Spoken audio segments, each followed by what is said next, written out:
South ఇండియాలోనే అతి తక్కువ ధరలకి రత్నాలనందించే ఏకైక సంస్థ 6JVR. నమస్తే, నేను Keshav. Welcome to Suman TV. Andhra Pradesh రాజకీయాల్లో పాదయాత్ర చేస్తే అధికారంలోకి రావడం ఖాయం అనే నానుడిని మరోసారి నిరూపించిన వ్యక్తి నారా లోకేష్. గతంలో వైఎస్ రాజశేఖర రెడ్డి, తర్వాత చంద్రబాబు నాయుడు, అదే బాటలో జగన్మోహన్ రెడ్డి. ఈ మూడు పర్యాయాలు కూడా అధికార మార్పిడి జరిగింది.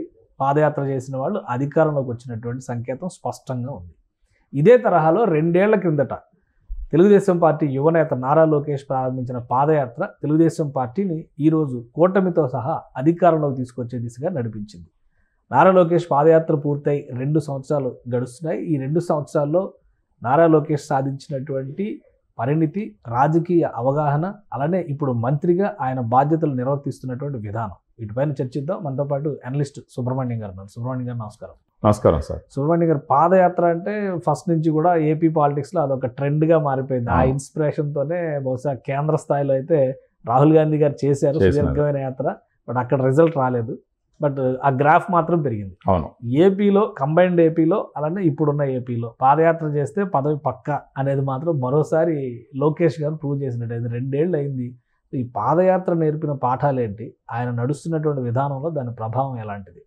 ఫస్ట్ ఇప్పుడు మీరు చూసినట్టు సార్, 2023 జనవరి 27వ తేదీ కుప్పంలో వరదరాజస్వామి పాదాల చెంత నుంచి ప్రారంభించినాడు ఈయన లోకేష్ గారు యువగళం పాదయాత్ర.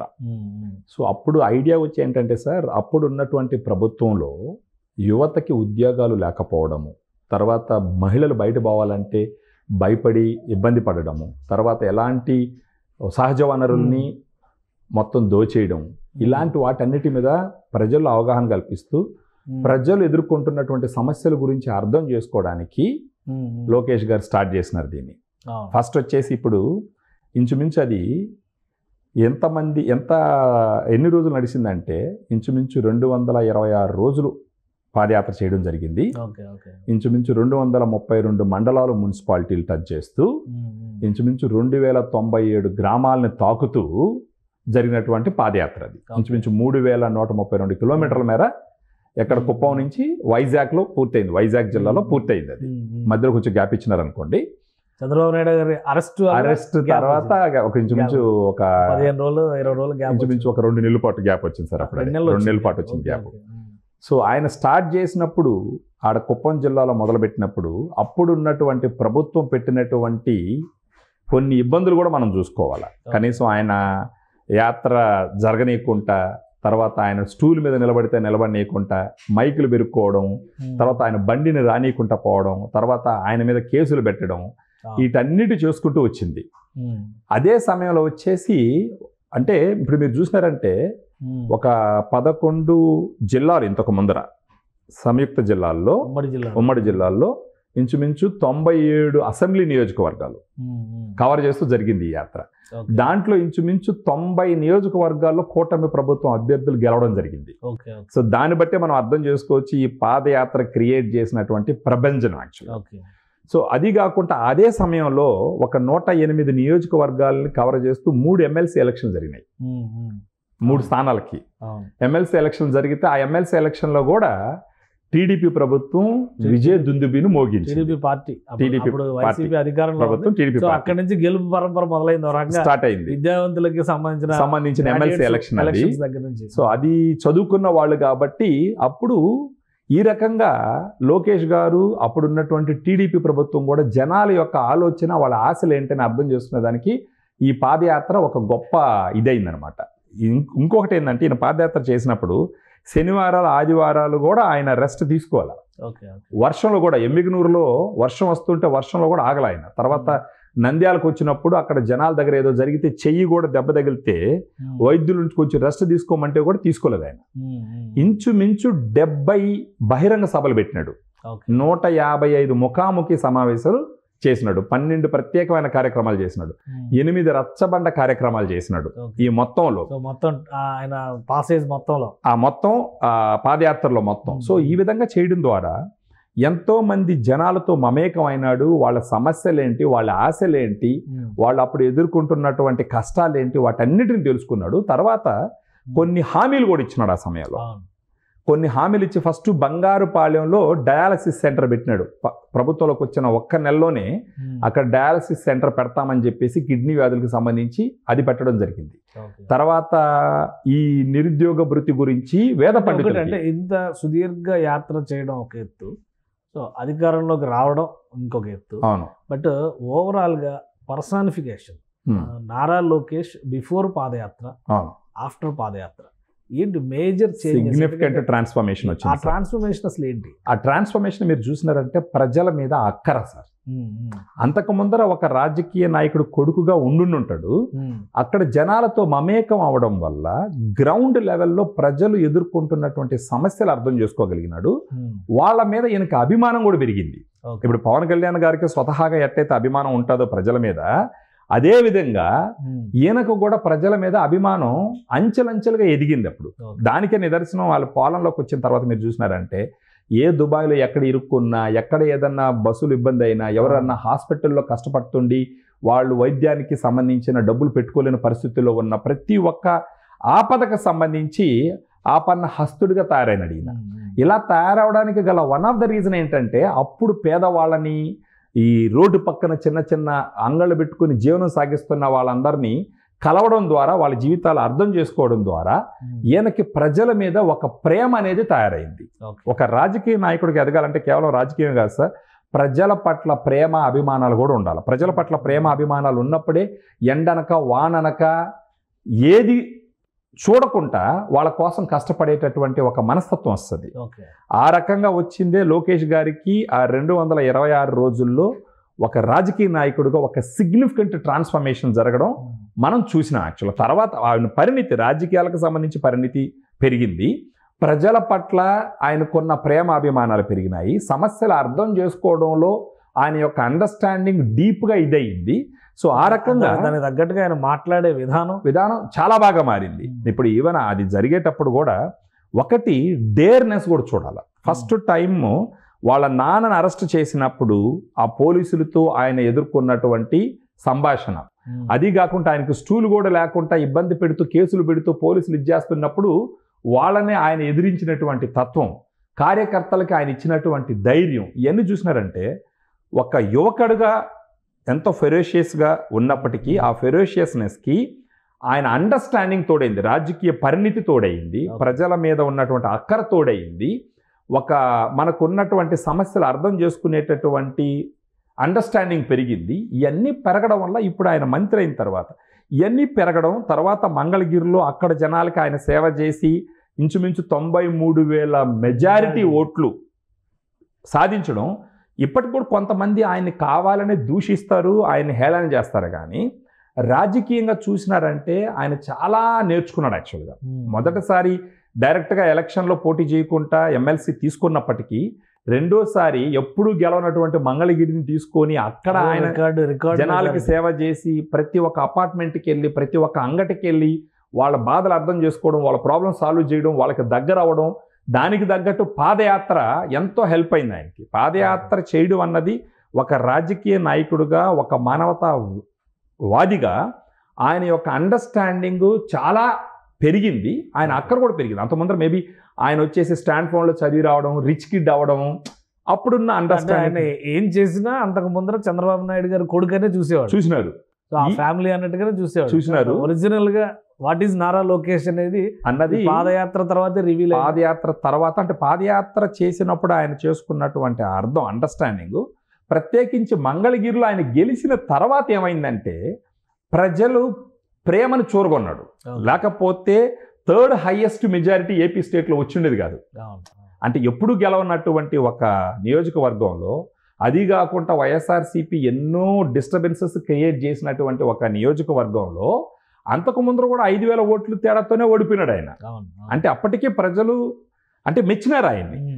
ఈ టైంలో 93,000 ఓట్లు మెజారిటీ, సాక్షాత్ వైఎస్ రాజశేఖర్ రెడ్డి గారి వైఎస్ జగన్మోహన్ రెడ్డి గారి మెజారిటీ కన్నా కూడా ఎక్కువ మెజారిటీ ఆయన అంటే ఎప్పుడు కుప్పంలో కాకుండా ఈయన, ఇప్పుడు మీరు జగన్మోహన్ రెడ్డిని చూసినారంటే ఆయన ఆయన నియోజకవర్గంలో పులివెందుల్లో ఆయనకి ఇంకా అక్కడ తిరుగు ఉండదు. అంటే తిరుగు కాదు, అది వాళ్ళు వేసిన బీజం కదా, వాళ్ళు వేసిన బీజం వాళ్ళ రాజ్యం అది.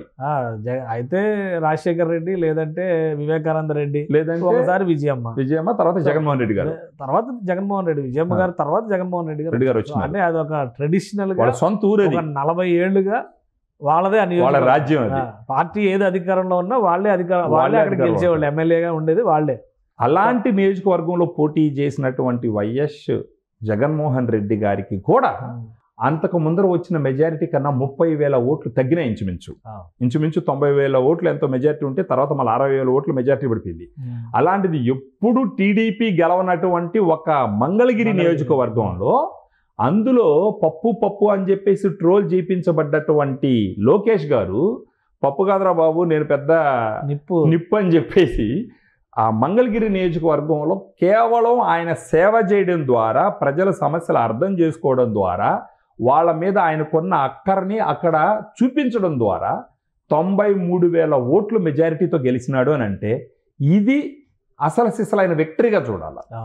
అదే అక్కడ చూసినారంటే, మీరు పులివెందుల్లో చూసినారంటే అది వాళ్ళ కోట, అది వాళ్ళ భయం ఉంటుంది, వాళ్ళ భక్తి ఉంటుంది. అయినా కానీ ఇంతకు ముందరతో పోలిస్తే 30,000 ఓట్లు తగ్గిపోయినాయి. ఇక్కడ 93,000 ఓట్లు ఎక్కువ మెజారిటీ వచ్చింది. అంటే దీన్ని బట్టి మీరు అనాలిసిస్ చూస్తే ఆంధ్రప్రదేశ్ ప్రజలు మనస్ఫూర్తిగా ఎవరిని సపోర్ట్ చేసినారు, ఎవరిని ఎన్నుకున్నారు అన్నది ఈ ఒక్క పాయింట్లోనే మనకు అర్థమవుతుంది. ఇదంతా జరగడానికి గల కారణం ఏంటంటే ఆయనలో వచ్చిన రాజకీయ పరిణితి, ప్రజల మీద ప్రేమ, ప్రజల మీద ఆయనకి వచ్చినటువంటి అక్కర, వీటన్నిటిని ప్రజలు గుర్తించినారు కాబట్టే ఆయనకు అంత మెజారిటీ ఇవ్వడం జరిగింది. ఆ విధంగా ఎప్పుడు గెలవనటువంటి నియోజకవర్గంలో ఆయన్ని స్టార్గా కూర్చోబెట్టడం జరిగింది. ఇప్పుడు లోకేష్ గారు కూడా జస్ట్ ఒక బాంబు పేల్చారు ఇప్పుడే కొద్దిసేపటి క్రితం. అవును, ఆయన ఏ పదవి అయినా 3 సార్లు కంటే, పార్టీలో ముఖ్యంగా పార్టీ పదవుల్లో 3 సార్లు కంటే కూడా ఎక్కువ సార్లు ఉండడం మంచిది కాదు, మిగతా నాయకత్వాన్ని ప్రోత్సహించాలి అని ఒక కొత్త మాట చెప్తున్నారు. ఇప్పుడు ఆయన ఇప్పటికే ప్రధాన కార్యదర్శిగా 3 టర్ములు కంప్లీట్ అవుతున్నట్టుంది. సో ఇంకొకరికి ఎవరికైనా అవకాశం ఇవ్వండి, నేను తప్పుకుంటాను అనేటువంటి మా పార్టీ పొలిట్ బ్యూరోలో కూడా ఇది డిస్కషన్ రైజ్ చేస్తాను. ఇక రాబోయే రోజుల్లో కొత్త నాయకత్వాన్ని ప్రోత్సహించాలంటే పార్టీ పదవుల్లో 3 టర్ముల కంటే ఎక్కువ ఇవ్వకూడదు, ఒకే పదవిలో ఎక్కువ కాలం ఉండకూడదు అనేటువంటి ప్రతిపాదన చేస్తున్నారు. అంటే ఇవేంటి ఈ పార్టీలో సంస్కరణలు? అది మంచి ఆలోచన కన్నా చూడాలి సార్. ఫర్ ఎగ్జాంపుల్ మీరు చూసినారంటే టీడీపీ ప్రభుత్వం ఒక రాజకీయ ఫ్యాక్టరీగా చూడాలి మొదటి నుంచి. ఆ రాజకీయ ఫ్యాక్టరీగా అది ఎదగడానికి గల కారణం ఏంటంటే ఇలాంటి ఆలోచనలు చేయడం. ఫర్ ఎగ్జాంపుల్ మీరు చూసినారంటే తెలుగుదేశం పార్టీ మీరు ఆ విధంగా చూసినారంటే, ఇంతకు ముందర తెలంగాణకి సీఎం ఉన్నటువంటి కేసీఆర్ గారు అక్కడ నుంచి ఎదిగి వచ్చినటువంటి నాయకుడు, ఇప్పుడు సీఎంగా ఉన్నటువంటి రేవంత్ రెడ్డి గారు టీడీపీలోనే కెరీర్ స్టార్ట్ చేసి అక్కడ ఎదిగి వచ్చినటువంటి నాయకుడు. సో బేసిక్గా టీడీపీ డిఎన్ఏలోనే యువ నాయకత్వాన్ని, కొత్త నాయకుల్ని ప్రోత్సహించడం, తయారు చేయడం, అంటే నెపోటిజం కాకుండా ఈ విధంగా, అంటే ఒక టాప్ లీడర్షిప్లో వాళ్ళ ఫ్యామిలీకి సంబంధించిన వాళ్ళు ఉన్నప్పటికీ కింద ఇదికి చూసినారంటే బీసీ నాయకుల్ని పెంచి పోషించినటువంటి ప్రభుత్వం టీడీపీ ప్రభుత్వంగా మనం చూడాలి, టీడీపీ పార్టీగా చూడాలి మనం. సో అదే ఆలోచనతో ఈ తరం నాయకుడైనటువంటి లోకేష్ గారు కూడా నడవడం అన్నది, అందులో ఆయన చదువుకొని వచ్చినాడు. ఖచ్చితంగా సంస్కరణలు చెప్తున్నాడు. 3 టర్ముల కంటే ఎక్కువ అవకాశం ఇవ్వద్దు, కొత్త వాళ్ళకి అవకాశం ఇద్దాం అంటున్నాడు. అవును, అది మంచి ఆలోచన. అంగీకరించే అవకాశం ఉంటుంది పార్టీలో. అంగీకరించాలి సార్, యాక్చువల్గా అంగీకరించాలా. ఎందుకంటే ఇప్పుడు ఇంకా ఈయన ప్రామినెంట్ లీడర్ కాబట్టి ఇప్పుడు ఈయన ప్రపోజల్ పెట్టినారంటే ఆటోమేటిక్గా అది అప్రూవ్ అయిపోయినట్టే యాక్చువల్గా. అలా ఎందుకు చెయ్యాలి అని అంటే, లేటెస్ట్ నాయకులు వచ్చినారంటే వాళ్ళ ఆలోచన విధానము, వాళ్ళు చూసేటటువంటి చూపు, వాళ్ళకు ఉన్నటువంటి ఎనర్జీ కంప్లీట్గా డిఫరెంట్గా ఉంటుంది. లేదంటే ఇప్పుడు అవుట్డేటెడ్ నాయకులు కంటిన్యూ అవుతూ ఉంటే, అంటే సీనియర్ అనో లేకపోతే ఒక కులానికి నాయకుడనో అలా ఇచ్చుకుంటూ పోవడం వల్ల అభివృద్ధి అనేది కొంచెం కుంటుపడుతుంది. అలా కాకుండా ఒక యువతరానికి లేటెస్ట్గా వచ్చే నాయకులకు గాన వాళ్ళని గుర్తించి సమర్థం. ఇప్పుడు రామ్మోహన్ నాయుడు గారు ఫర్ ఎగ్జాంపుల్, ఆయన ఒకవేళ వాళ్ళ నాన్నగారు ఉన్నప్పటికీ ఆయనలో సమర్థత ఉంది కాబట్టే ఈరోజు సెంట్రల్కి వెళ్ళి పౌర విమానయాన శాఖకు మంత్రిగా మన దేశం మొత్తం ఇర్రెస్పెక్టివ్ ఆఫ్ అలయన్స్ పార్టీలు, వ్యతిరేక పార్టీలు కూడా ఆయన కొనియాడే పరిస్థితికి వచ్చినాయని అంటే ఈ టీడీపీ పార్టీ మొదటి నుంచి ఆయన్ని ప్రోత్సహించి అక్కడికి తీసుకుపోవడం వల్ల జరిగినటువంటి గొప్ప ఇది. ఈరోజు మోడీ గారే ఆయన్ని అభిమానించి ఆయనకి ఒక పెద్ద బాధ్యత ఇచ్చినటువంటి సిచ్యువేషన్. సో ఈ విధంగా సమర్థవంతమైన నాయకులు వచ్చి ప్రజలకి దేశానికి సేవ చేయాలంటే ఇప్పుడు లోకేష్ గారు చేసేటటువంటి ఆలోచన ఒక మంచి ఆలోచనగానే ప్రతి ఒక్కరూ స్వాగతించాలి యాక్చువల్గా. రైట్. రాబోయే రోజుల్లో లోకేష్ గారి పాత్ర ఎలా ఉండొచ్చు? డిప్యూటీ సీఎం అని ఒక ప్రచారం జరిగింది. అవును, ఆయన అది కూడా క్లారిటీ ఇచ్చేసారు. అవును, ఇదంతా ఎవరి అజంప్షన్స్ వాళ్ళవి, నేను మంత్రిగానే ఉంటాను అని కూడా క్లారిటీ ఇచ్చారు. సో ఈ రాజకీయ పరిణితి, ఈ అనుభవం, ఇవన్నీ లోకేష్ గారిని ఏ విధంగా ముందుకు నడిపించారు సార్? ఇప్పుడు ప్రజలు మెచ్చిన వాడే నాయకుడు అవుతారు సార్, ఎవరినైనా సరే. సో ఫస్ట్ టెస్ట్గా మీరు చూసినారంటే మంగళగిరిలో ప్రజల మన్ననలు పొందినారు కాబట్టి అంత మెజారిటీతో ఆయన పాస్ అయినాడు. ఇక రాష్ట్ర ప్రజలు మొత్తం మన్ననలు చూరగొనాల్సిన అవసరం ఆయనకు ఉంది. ఇప్పుడు ఆయన చేస్తున్నటువంటి సేవ, ఆయన పోతున్నటువంటి విధానంలో ఖచ్చితంగా రాష్ట్రంలో ఉన్న మెజారిటీ జనాలు ఆయన్ని అభిమానిస్తారు, అభినందిస్తారు. ఆ రోజు కోసం వెయిట్ చేస్తాడు, తప్పేం ఉంది సార్? ఇప్పుడు 42 సంవత్సరాలు వయసు ఆయనకి, ఇంకా ఎంతో వయసు ఉంది. ఇంకొక 10 సంవత్సరాల తర్వాత సీఎం అవనండి, ఇబ్బంది ఏముంది? ఈ లోపల చంద్రబాబు నాయుడు గారు అనుభవంతో సేవ చేయనండి, పవన్ కళ్యాణ్ గారు చంద్రబాబు నాయుడు గారు సారథ్యంలో రాష్ట్ర ప్రజలకు సేవ చేయనండి. ఇప్పుడు పవన్ కళ్యాణ్ గారు అప్పుడప్పుడు ఒక మాట అంటుంటారు, నాకు పదవులు ముఖ్యం కాదు, ప్రజలకు సేవ చేయాలని. బహుశా అదే ఆలోచనలో లోకేష్ గారు నడుస్తున్నారేమో. పదవి అన్నది ఏ రోజు వాళ్ళ పార్టీ సార్, పదవి అన్నది ఏ రోజు ఆయనకు వస్తుంది. ఆయనకు అనుకుంటే ఒక రోజు డెసిషన్. పదవి ఇప్పుడు ఆల్రెడీ ఉన్నారు, ఇప్పుడు రేపు సీఎం అవ్వాలనుకుంటే 5 నిమిషాల పని ఆయనకి. చంద్రబాబు నాయుడు గారు, పవన్ కళ్యాణ్ గారు ఎలాగో ఒప్పుకుంటారు, అయిపోతారు. సో కేవలం సీఎం అయిపోవాలన్నది పాయింట్ కాదు కదా. ప్రజలకి సేవ చేసుకుంటూ పోతే ప్రజలే ఒకరోజు ఆయన సీఎంగా కూర్చోబెడతారు. ఆ రోజు కోసం వెయిట్ చేయనివ్వండి, ఆ విధంగా రానివ్వండి, అది మంచిదే కదా సార్. సో లోకేష్ గారు ఆ విధంగా వెళ్తుండారు అనేసి మనం అనుకోవాలా? ఏదో మా నాన్న దీనికి హెడ్గా ఉన్నారు, లేదా మా పార్టీ కాబట్టి నేను సీఎం అయిపోవాలనే తొందరలో ఆయన ఉండాడని నేను అనుకోను సార్.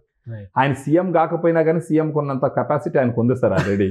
సో ఆయన ఆ సీఎం అని ఒకటి పెట్టుకోవాల్సిన అవసరం లేదు. ఇప్పుడు డిప్యూటీ సీఎం అనేది కూడా ఆయన పెట్టుకోవాల్సిన అవసరం లేదు. ప్రజలకు సేవ చేయాలనుకుంటే ఎవరు ఆపుతారు ఆయన? చెప్పండి. ఇప్పుడు టీడీపీ కూటమి ప్రభుత్వంలో ఆయన ప్రజలకు అధికారం లేనప్పుడే చేశారు కదా పవన్ కళ్యాణ్ గారు. అవును, కౌలు రైతులకి 30 కోట్లు చేసినారు, ఎంతో చేసినారు. ఇప్పుడు పవన్ కళ్యాణ్ గారు లాగానే ఆయన ఆలోచన కూడా రానియండి. వీళ్ళిద్దరూ రేపు రాష్ట్రానికి 2 కన్నులుగా తయారవనియండి. చంద్రబాబు నాయుడు గారు ఒకవేళ విరామం తీసుకున్నారంటే, రిటైర్ అయినారంటే పాలిటిక్స్ నుంచి, ఆ సమయానికి లోకేష్ గారు, పవన్ కళ్యాణ్ గారు రాష్ట్రానికి 2 కళ్ళులాగా ముందరకు పోనీయండి, 2 చేతుల్లాగా ముందరకు పోనీయండి. తప్పే ఉంది సార్. ఈయనకి మనసు ఉంది, ఆయనకి మనసు ఉంది, ఆయనకి చదువు ఉంది, ఈయనకి ప్రజల మీద అక్కర ఉంది. ఇలాంటి 2 నాయకులు, 2 నాయకులు గొప్పగా వచ్చినారంటే ఆ రోజుకి పవన్ కళ్యాణ్ గారికి సెంట్రల్ గవర్నమెంట్లో బీజేపీతో ఉన్న అనుబంధంతో అక్కడి నుంచి కూడా సపోర్ట్ తీసుకొచ్చే మార్గం ఉంటుంది.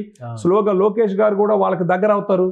ఇద్దరు కలిసి రాష్ట్రానికి మేలు చేసే మార్గంలో పోవాలే కానీ ఈ కింద ఉండే కార్యకర్తలు మేము సీఎం అయిపోతాం, మీరు డిపి ఎంత. ఈరోజు పవన్ కళ్యాణ్ గారు కూడా బహిరంగ లేఖ రాసినారు, కూటమి ప్రభుత్వానికి సంబంధించి లోపల ఏం జరుగుతుందో దయచేసి ఎవరు కామెంట్ చేయొద్దు, బహిరంగంగా పోయి సమావేశాలు పెట్టద్దు, దాని గురించి విశ్లేషణ చేయొద్దు, మనకు ప్రజలకు సేవ చేయాలి అన్నదే మన పాయింట్, దాని దిశగా పొండి అని చెప్పేసింది. ఈ భేషజాలు, పౌరుషాలు ఇవన్నీ పక్కన పెట్టి ప్రజలకి మేల చేసే విధంగా పోతే గనక ప్రజలే రేపు ఎవరిని ఎక్కడ పెట్టాలో పెడతారు సార్. సో దాని గురించి వీళ్ళు తొందరపడాల్సిన అవసరం లేదు. ఎంత కష్టపడతారో అంత ఇది వస్తుంది. మాకు ఒక సామెత ఉండేది, స్వర్ణముఖి నదిలో నాయుడుపేట దగ్గర. అప్పట్లో కాళహస్తి గుడి కట్టినప్పుడు అంతా ఉదయం నుంచి సాయంకాలం దాకా గుడికి కష్టపడి సాయంకాలం పోయి స్వర్ణముఖిలో జల్లిడెత్తి కానీ జల్లిస్తే ఎవరెవరి కష్టానికి తగ్గట్టు బంగారు దొరికేదంట. దేవుడు మాయది. ఉదయం నుంచి గుడి కట్టడానికి ఎంత కష్టపడతారో ఆ కష్టానికి తగ్గట్టు సాయంకాలం పోయి స్వర్ణముఖి నదిలో జల్లిడెత్తి నీళ్ళతో జల్లిస్తే వాళ్ళకి బంగారు దొరికేదంట. ఎవరు ఎక్కువ కష్టపడితే వాళ్ళకి అంత బంగారు దొరికేదంట. అదేవిధంగా పోటీపడి కష్టపడేవాళ్ళు, ఎందుకంటే ఇక్కడ ఇచ్చేది కాదు కదా, దేవుడు ఇచ్చేది. సో ఆ విధంగా వీళ్ళిద్దరు కష్టపడితే దేవుడు అనేటటువంటి ప్రజలు దేవుడితో లెక్క, వాళ్ళే ఇస్తారు. దేవుళ్ళు కదా, తెలుగుదేశం నినాదమే అది కదా, ఖచ్చితంగా కదా దేవుళ్ళు. ప్రజలే ఆ దేవుళ్ళని నిర్ణయించండి ఎవరిని ఎక్కడ పెడతారన్నది వీళ్ళు పడే కష్టాన్ని బట్టి. ఆ విధంగా కాలానికి వదిలేయాలి కానీ ఈ రోజు నేను డిప్యూటీ సీఎం, మెయిన్ సీఎం అన్నది ఎంత మెచ్యూరిటీ లేని డిస్కషన్కి ఒక నిదర్శనంగా చూడాలి మనం. ఖచ్చితంగా పవన్ కళ్యాణ్ గారు, లోకేష్ గారు రాష్ట్రానికి 2 కళ్ళులాగా, 2 చెవులులాగా, 2 కళ్ళులాగా ఏం జరుగుతుందో చూస్తారు, మంచి చెడు.